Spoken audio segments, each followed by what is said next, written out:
Michigan State has several players back, but they were really helped with a transfer from Northern Illinois. They received the Mid-American Conference Player of the Year, transferred from Northern to Michigan State. And I thought Michigan State was in bad need of an outside hitter. So for this kid to come in is going to make a big difference, and is making a big difference. She is one of the leading hitters in the Big Ten, percentage-wise, kills per game. She's their version of Ariel Turner, so it gives them a go-to player that they really needed, and it's made them so much stronger than they would have been had she not arrived just in the nick of time. They're steady, they're solid, they're 13-0. They haven't played a real tough schedule yet. Probably have played one of the weaker schedules of all the Big Ten teams in non-conference, but they're playing well. They had a good weekend last weekend, and they're going to be hard to handle. They bring a lot of offense at you, and their defense is good. Their setters are good.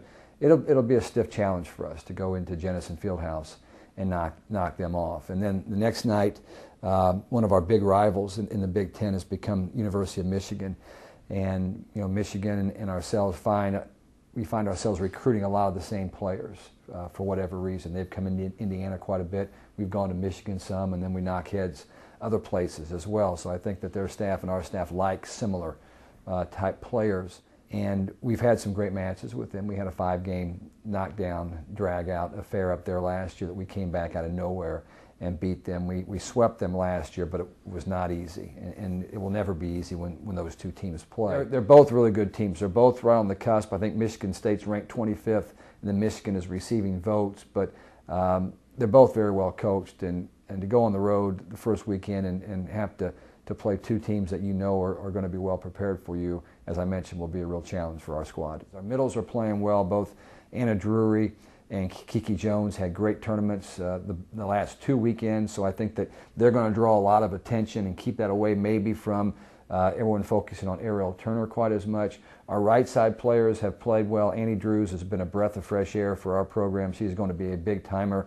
And then Catherine Rubarczyk, who is a 2-year starter, now going into her 3rd year as as a starter for our program. Setters who were not real good in the first 3 weekends were really good last weekend and have been really good this week in practice. That became a big focal point for us, was to change some things with our setters, both with their footwork and their delivery and the trajectory of the ball and some different things along those lines. And then the area that I'm probably most encouraged by is our ball control core, which is about 17 people large. It's not that many, but it seems like we got a lot of them out there.